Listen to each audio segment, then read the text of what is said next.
welcome back to WCU Entertainment Review. I'm Erica. I'm Dylan. And I'm Courtney. And we have an action-packed show here for you today. We are going to be discussing movies, TV, and video games.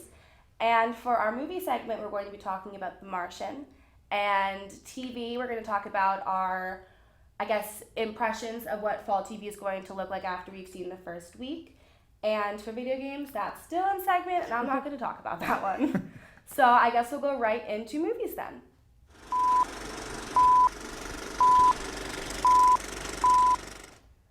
And we're back with our movie segment, and this week we're going to be talking about The Martian, which is about to come out. Am I pronouncing it right? Is it The Martian or Yes. Martian? Okay. Yeah, The Martian. Just making sure. And I know that this is, really relevant now because you were just talking about how they found water on Mars, or that there was water on Mars. Does anyone know more about They that? found flowing brine water on Mars, the super salty water. So there's flowing water on Mars. It's really neat. Yeah. But it's good timing with that movie coming Good out. PR. Yeah, and a lot of good PR, and this movie boasts an amazing cast. Matt Damon's the lead. I mean, Everybody loves Matt Damon. Can't Yeah, go wrong with him. especially Ben Affleck. Jessica Chastain, Donald Glover, Kate Mara, just to name a few, and Ridley Scott's directing. So this is obviously a very A-list, Oscar buzzworthy movie.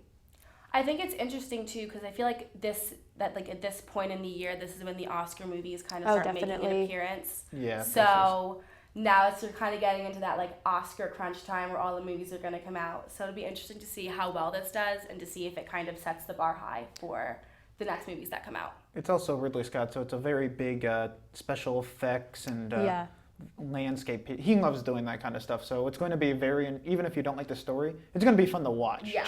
You could just put it on mute and just see these beautiful vistas and stuff like that. That's Ridley Scott, how he does filmmaking. Mm-hmm. Well, and I feel 2 years ago we had Gravity, and then this past year we had Interstellar too, so we've seen these gorgeous space landscapes. Oh, yeah. And I know that my impression, or my, standards now are kind of pretty high just because you know how great the special effects can be. So it'll be really interesting to see kind of what his take on it is. Well, it is. We're also in an age of special effects.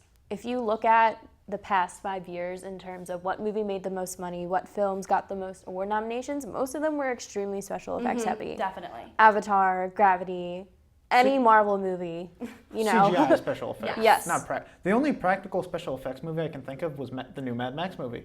Most of that was practical. I saw that this weekend. Great. Fantastic. No, but effects-wise, it was all practical special effects. There were actual cars they filmed on scene. And, for one or two things, the giant dust tornadoes. I'm pretty sure those aren't a thing, with fire. Dust storms are a thing, but not with fire. Fire and lightning. Yeah. But, I feel like a lot of movies now are just completely made on a green screen, which is interesting because it makes you think, well, then that person must be a really good actor if they're acting to nothing. I always think that just because I feel like acting in general is really hard, but having to act when you don't actually know what you're acting behind or what you're actually doing must be really hard. True. Yeah, okay, so you have this green box. It's your son who's going to disappear in 5 seconds. So be really emotional with this green box that's right in front of you. No, but I'm really excited to see this movie, and I feel like it's going to be a great one. Like you said, fantastic cast. It has great writers, great director. It's going to be really great. Yeah, definitely. I'm looking forward to it. So am I. So now we will go on to our television segment.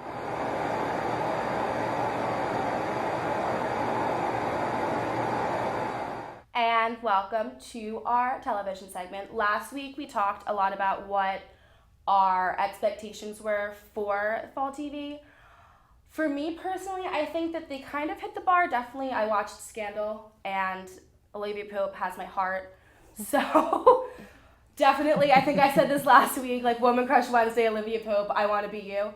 But just being able to see her back in action and see what's going to happen, there was such a great cliffhanger that happened at the end of the episode, and I don't know, I want to see how she handles it, but I'm really excited to see where this season takes off. And I know that you were talking about that you watched the Mindy Project. Mindy Project has been a show I've watched since it came on 3 years ago, and I love it. Mindy Kaling is one of my favorite writers and comedians, but Fox canceled it. this year, which was really sad, but it was resurrected by Hulu. And I've watched the first 2 episodes of the new season, and I thought it's great. It's the old show, but it's definitely improved more. Hulu gives more like leeway with creators, but the problem I have with it is I don't have a Hulu account. I can't afford to pay for a Hulu account right now. And so getting the episodes available to me is really hard. Like, the first episode was made available to everyone, but now every new episode says subscribe. Yeah, I think that's going to be a coming problem. It's hard. With shows starting to go to like the internet. Yeah, it's hard. HBO or Showtime or Stars, like they're all starting to buy up these shows and stuff like that. And like, oh, I really want to watch that. Yeah. Why can't I watch it on cable TV? Because you don't pay $10 a month. Yeah. Well, I think you're going to lose a lot of viewers too, because like you said, like you loved that show from the very beginning. Then when it got canceled, you were really upset. Yeah, and then I was excited when I saw Hulu was resurrecting it, but now it's hard for me to watch it. So if you have a Hulu Plus account, no, I'm just kidding. Let us know. But this might make me want to look into getting one. Yeah. Which I don't really want to do. I already have Netflix. There should be. I guess it's kind of a shame that there's not a way for you just to like purchase a season pass for that show. If it's $10 so if for you're the watching season. Hulu, look into that. Yeah. Have what your iTunes people does. talk to our people. That's a free idea we're giving you. Oh yeah, free marketing here, free creativity. And before the little Hulu sign goes right above our heads. And then you were talking about Gotham, right? Yeah, Gotham just started its new season up. I'm just loving it. Like they've been talking about the season, like the rise of the villains and stuff like that. So they've been building it up. All these just horrible human being characters, like they're the villains, like the Penguin's the Penguin, the Quizzler's the Quizzler, and all that stuff. They're building them up, but they're saying that this is the season where they stop being just really weird people and start becoming super villains. Okay. And I'm excited about that. And Fear the Walking Dead is just about the end, which is a miniseries, and I think we all love miniseries as a concept. Yes, but like you were saying, when it comes to a miniseries, you always want more. It's like, 6 episodes. Oh yeah, I really love this. Why did it end? Just keep making. Just keep adding on to it. Story of my life this summer. I watched so many miniseries on Netflix, and I have to wait a whole year for them to come back because they're from the BBC, so they're from another country. Well, I know that I've actually only watched a couple episodes of Gotham, but Netflix just got season 1, so that's definitely, I added that to my watch list. So after I finish binge watching on Scandal, like I said, I love Olivia Pope, I will definitely be looking into watching Gotham. And I guess, I don't know, you were talking about the Muppets. None of us have actually seen the Muppets, but I know that that's something on our to-do list, so we'll definitely be talking about that next week. Another show that I would like to bring up is Scream Queens, which should be the title of my life whenever I watch the show because it is so awful. It pretty much... It's dead. It has all these great actors. All this money was poured into this. Oh, yeah. And nobody's having fun doing it. It's obvious they're just doing it for the money. Oh, yeah. And it's just lackluster. Like, I was really excited about it the first episode. I was willing to forgive it for some of its issues. And then episode just came out yesterday, and it's just lost any goodwill. It's pointless. And I never really liked Ryan Murphy as a writer. I thought Glee was a little bit overdone. Mm-hmm. American Horror Story it's just a giant mess most of the time, but Scream Queens really takes the cake. Scream Queens is just, they say we're parodying like horror movies and Greek life, but no, Scream Queens is just parodying itself. That's how bad it is. It's a parody, it's a parody of itself, and it's a parody of scary movies, so. But not a good one.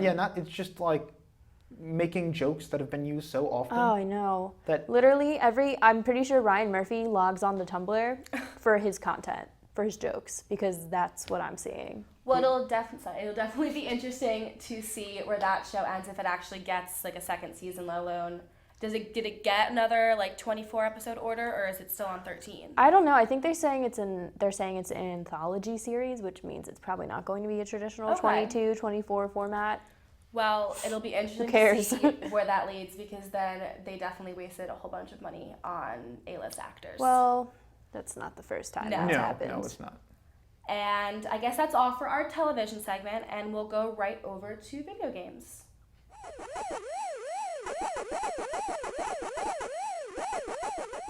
Well, welcome to the game segment.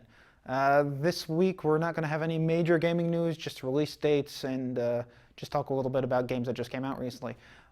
In the past month, NBA 2K just came out. the new basketball game. People are loving it. It's pretty fun. I haven't heard anything major news about it. On another note is the new Halo game. That's coming out this October. You're probably going to hear about it, or people have heard about it. That's a lot of excitement for it. It's a continuation of the Halo series, and it's for the Xbox One. I don't know if it's for the Xbox 360. It wouldn't surprise me, but they're trying to sell the new Xbox consoles, which is an issue we talked about last semester. Another thing is the new Drake's Fortune collection pack for the PlayStation 4. That's coming out this month as well. It also is trying to sell the PlayStation 4, which is, again, something we talked about. Other than that, video game news is kind of slow this week. Thanks for watching, and I'm going to send this back to the desk. That way, I think. Hi, and thank you for watching this week's episode of WCU Entertainment Review. Thank you for watching, and we'll see you next week. Bye. Have a good one, everybody.